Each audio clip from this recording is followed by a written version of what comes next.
Session 2020-21 12वीं जमात इतिहास विषय के प्यारे विद्यार्थियों, अज आपां गल करांगे क्वेश्चन पेपर के स्ट्रक्चर के बारे दे विच।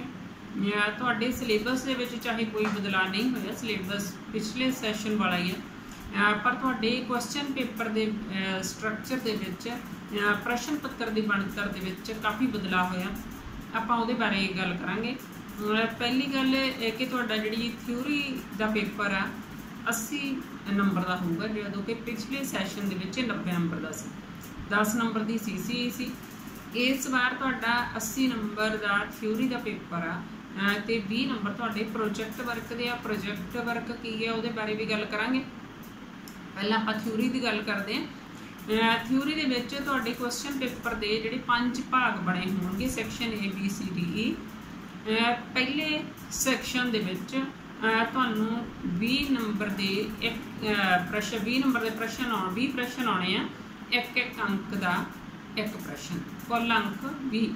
ये जिहड़े एक अंक के प्रश्न आ ये छोटे प्रश्नों के रूप दे विच हो सकते हैं, छोटे उत्तर के रूप दे विच हो सकते हैं, खाली थावां के रूप हो सकते हैं, सही गलत के रूप हो सकते हैं, मल्टीपल चॉइस के क्वेश्चन हो सकते हैं। 20 प्रश्न होंगे, कोई चॉइस नहीं, सारे प्रश्न तुसी करने। ये जिहड़े पिछले सैशन दे विच 10 अंक दे सी प्रश्न। हुण तुहाडा बेटा दूसरा सैक्शन आ B सैक्शन।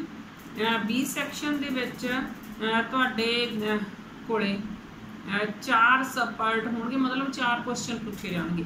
B सैक्शन दे विच 4 क्वेश्चन पूछे जाएंगे। हरेक प्रश्न दे 3 अंक होंगे।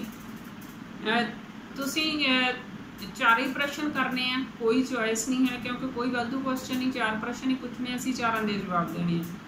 तो 3 अंक का जिहड़ा प्रश्न है तुहाडा किड्डा कुछ आंसर होना चाहिए। ये लिए साडे तो असीं आस करते हैं विद्यार्थी कि 35 तो 40 शब्दों के विच सानूं प्रश्न का जवाब देण। जे तुहाडा प्रश्न पॉइंटां दे विच उहदा आंसर आ सकदा, कोई कारण पुछिया, विशेषतावां पुछिया, कोई प्रभाव पुछिया, सिट्टे पुछिया, मतलब जिन्हां दा जवाब असी पॉइंटां दे विच दे सकते हैं, उहदे लई सफिशेंट हुंदा कि तुसीं 3 पॉइंट आंसर दे विच दे दो। पर कई बारी पॉइंटां दे विच जवाब नहीं बनता, तो फिर साडे तो आस कीती जांदी है कि जिहड़ा साडा जवाब आ 35 तो 40 शब्दों दे विच होवे। C section. C सैक्शन दे विच बेटे इस बार एक नवीं चीज़ ऐड कीती है, जिहड़ी तुसीं लैंगुएज के पेपर दे विच पहलां हुंदी सी तुहानूं कॉम्प्रीहेंशन। जे कोई पैसेज देता ਉਹਦੇ तो तुसी क्वेश्चन दिते होंगे, पैसेज के विचों लभ के तुसी प्रश्नों के जवाब देने होंगे। नंबर बनाउण वाली चीज़ आ, बहुत सौखा काम आ कि पैरा दिता होया तुसी उहदे विचों ही आंसर लभणे आ। भावें वड्डी क्लास दे विच बिल्कुल सीधे जवाब नहीं होंदे कि उस तरह ही तुसी विच निशानी लै ली, थोड़ा दिमाग लाउणा पैंदा, पर बहुत आसान आ। तुसी 2 पैसेज होंगे, एक पैसेज आ जिहड़ा एक पैरा वा 5 अंक का, हरेक पैरे के थले 5 प्रश्न होंगे। वो प्रश्न भी उस तरह छोटे उत्तरों वाले प्रश्न हो सकते हैं, खाली थां हो सकती है, सही गलत स्टेटमेंट हो सकती है, या मल्टीपल चॉइस का क्वेश्चन हो सकता। वो एग्जामिनर पर डिपेंड करता कि तुहानूं किस तरह प्रश्न पूछदा पैरे दे विच। तुहानूं 2 पैरे पूछे जाणगे, दिते जाणगे, तो तुसीं दोवें ही करने 10 अंक दे।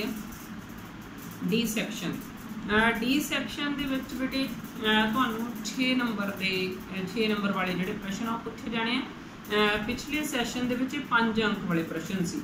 मैक्सीमम मार्क्स पिछली बार 5 अंक सी, इस बार 5 अंक वाला कोई प्रश्न नहीं है। वही प्रश्न जिहड़ा तुहानूं 6 अंक दे विच पूछा जाना।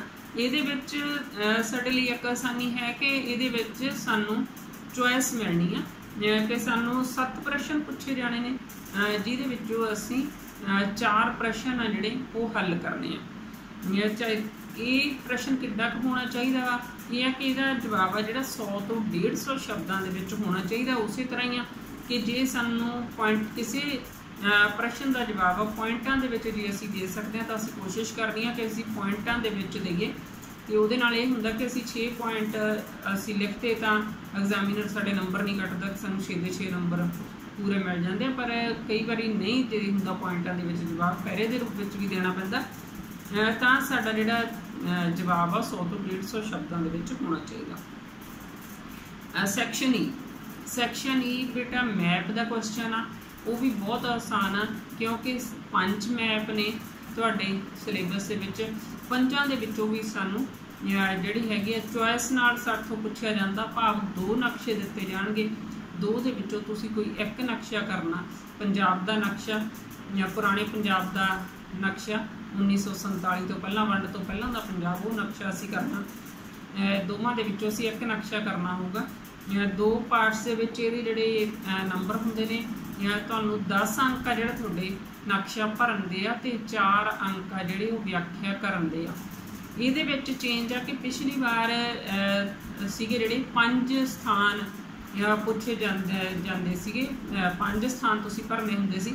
इस बार जिहड़ा है तुसीं सिर्फ 4 स्थान भरने आ, एक स्थान भरन दे तुहानूं 2.5 अंक मिल जाने आ ते 4 अंक आ बेटे जिहड़े तुसीं जो भी स्थान तुसीं भरिया उहदी तुसीं व्याख्या करोगे, नोट लिखोगे, 4 अंक जिहड़े आ वो नोट लिखण दे होणगे। ये बेटे तुहाडी थ्योरी सी 80 अंक दी। एक गल करन वाली है कि जिहड़ा तुहाडा सिलेबस आ यूनिट दे विच वंडिया होया, 4 यूनिट बनाए हुए आ, वो किस तरह बनाए हुए आ तुहानूं सिलेबस पहला दिता होया, दोबारा भी मैं दस दांगी कि तुहाडा जिहड़ा पहला यूनिट आ वो पहले तो 6वें लैसन तक, पहले तो 6वें लैसन तक तुहाडा पहला यूनिट आ, 7वें तो 10वें लैसन तक दूजा यूनिट आ, 11वें तो 15वें लैसन तक तीसरा यूनिट आ, 16वें लैसन तो लास्ट तक 22वें लैसन तक तुहाडा चौथा यूनिट आ। हुण यूनिट दे अनुसार तुहानूं मैं दसूँगी कि तुहाडा जिहड़ा क्वेश्चन पेपर आ किस तरह सैट होना। पहले यूनिट दे जिस तरह 1 अंक वाले प्रश्न आ कि किस तरह पूछे जाणगे।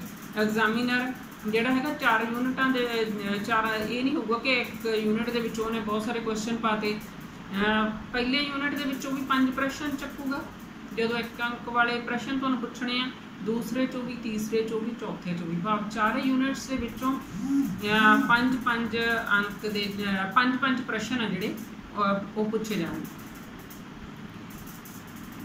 ते अगे 3 अंक वाले प्रश्न, 3 अंक वाले प्रश्न सानूं सिर्फ 4 आने आ ते वो 4 ही साडे यूनिट आ, हरेक यूनिट दे विचों एक क्वेश्चन।